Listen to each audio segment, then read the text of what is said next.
do want to ask, there is a debate in this country over the best way to curb gun violence. After being so close to it, any thoughts? Yeah, I had to do a lot of thinking about what took place at the parade. I know gun violence was a big discussion, but at the end of the day, this is degenerate violence and it should not be occurring. I think we need strong fathers in the home. I think we need men that are leading, that are setting good examples, that are teaching the young men in our society that violence is not the way to handle our disputes. It's very unfortunate what happened. Unfortunately, many, many children were injured. A beautiful young lady was killed over someone getting offended and turning to violence to handle that dispute. It's so sad. I don't think guns are the issue. I think we need fathers in the home that are being great examples for our youth. You're becoming like my most stable relationship. Enough said. Well, that is the kicker from the Chiefs. We played that sound a little bit before, but I had to take the opportunity to play it for Tyrus, our friend who joins us each Thursday. Welcome back to the show. It's good to have you back, Tyrus. Always a pleasure.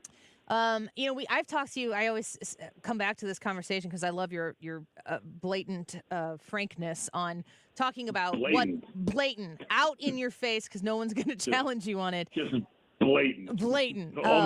Borderline rude. Yeah. No. Well, I'm not mad at it. I keep asking you, and I keep asking for more. But it's like, you want the cool story for your uncle, but I do cuss a lot. Yeah. Yeah. I ask you about what it means to be a woman, and we've talked about Dylan Mulvaney and so on and so forth, but I don't know how much you and I have spent talking about the importance of masculinity, manhood, its role in our society today, and the absence of amplifying it. And I thought you probably have something to say about that and fatherhood. Yeah, well, because that's really what's under attack. If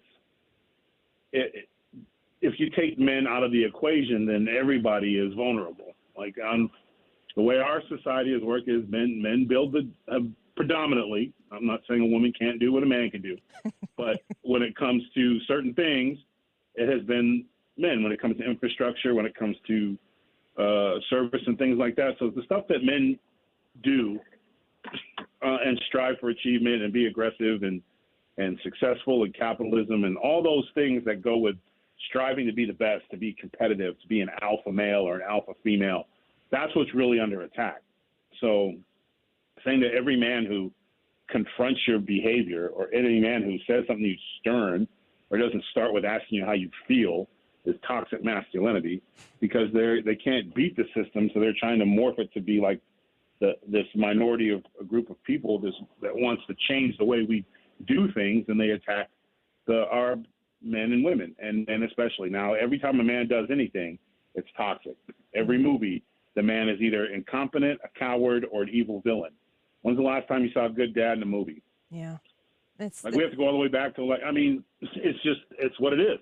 They attack men. It's an anti-man movement, and they don't have the numbers, but they have control of social media. So they make it look like it's more of a thing. They make it look like when people are in trouble, they don't look for first responders and men to protect the homes and men to keep kids safe. And, to kind of tie on the bun, the punter was 1,000% right. You want to blame an inanimate object instead of the fact that we are going out of our way to, for lack of a better term, castrate American dads, uncles, grandfathers, policemen, people that the kids could look for authority. You try to take them out or tell them that they're inherently bad.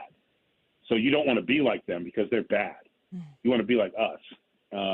And we get it, and you don't have to do anything because everything should be given to you. That's the message. So you're attacking basically American core values. The morale of this country is under fire. They try to make it to where it's more sexy to be a squatter at a home than to earn to own your home. And I guess that's the end result of that is it's an anti-man, positive man. I guess campaign that they're on right now. Yeah. Yeah, it's very well said. We're in the upside down. You said the phrase, if you take men out of the equation, and in my head, I just said to myself, then everyone's a woman. And that's kind of where we are right now. And you also kind of analogously used the word castrate.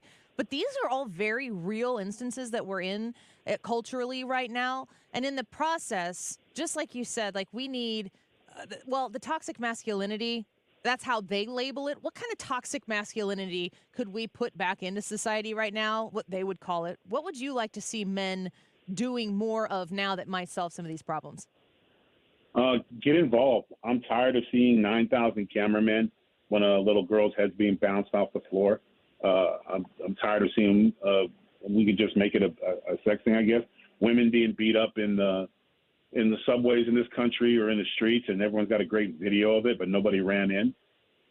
And did something about it. I think Daniel that would Penny? be. He did.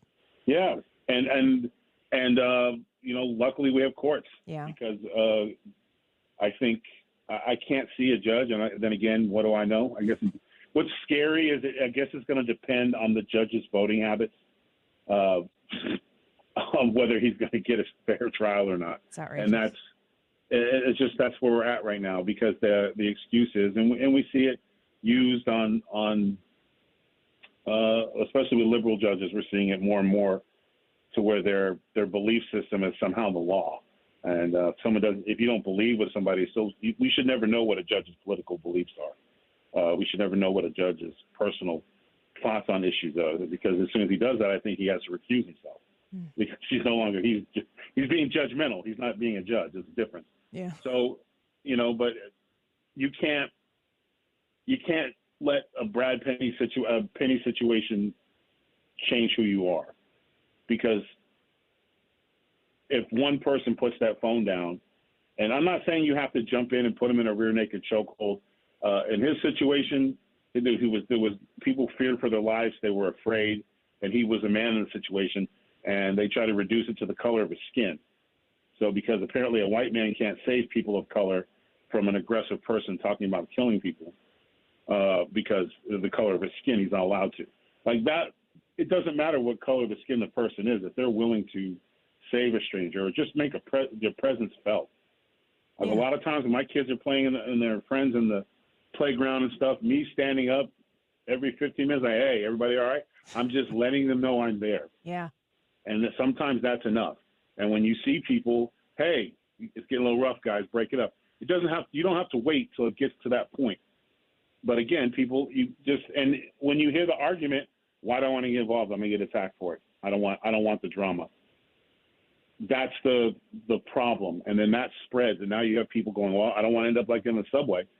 So you can't use it as a cop out. You got to. No one said it was ever easy going to be a man, and we're going to have to deal with these stuff and these fads and these feelings and allowing. But we need to take it for what it is, a grain of salt. If somebody's on Twitter telling you how they feel all the time, chances are they got a pretty good life, because they got so much time to be on social media. They're not out working. They're not struggling. So you got to take it for a grain of salt. And we have to start ignoring when the Mulvaney's make a music video, instead of talking about it, you ignore it.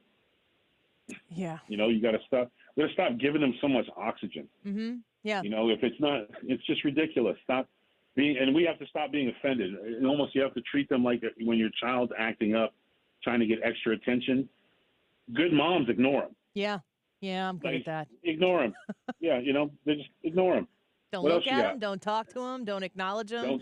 Let them scream until they can't scream any longer, and then they'll come talk to you. And after a while, and then they'll stop. And I think that's a lot of the ways you have to handle the gut reaction when somebody goes with a post that is attacking or attempting to blame men for something, instead of everyone jumping involved trying to explain to somebody who doesn't. They're not there to debate. They're not there to learn. They're not saying, hey, I feel like all men who are bosses and jobs are toxic racists. There's no point having a conversation with that person. Yeah. That's how they feel. And we know we can't change their feelings.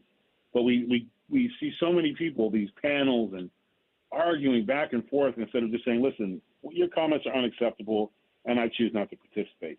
When they don't get fed for the behaviors, they're going to have to do something else. Yeah, Tyrus, one of the things that comes along with manhood is fatherhood. And I'm a mom. I've got 4 kids, but I have a husband who is a father to my children. And I would certainly say in our household, we have different roles.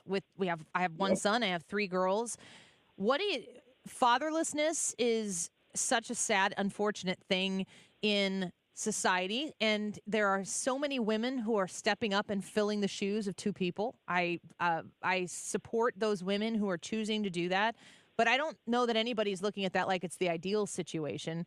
I think It's not. fatherhood is a casualty of the, demasculization of our society as well. I think for a lot of fathers, the courts are very one-sided. The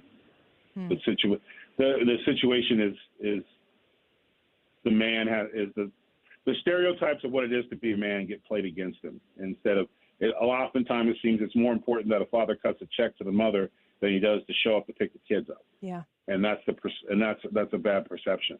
Now, I grew up without a father. My mother did the best she could, but I'm telling you right now, I relied on coaches and stuff like that. But there are moments in my life that things would have been a lot easier had I had that fatherhood role model that knew me, that could talk to me on a different kind of a level, good, bad, or indifferent.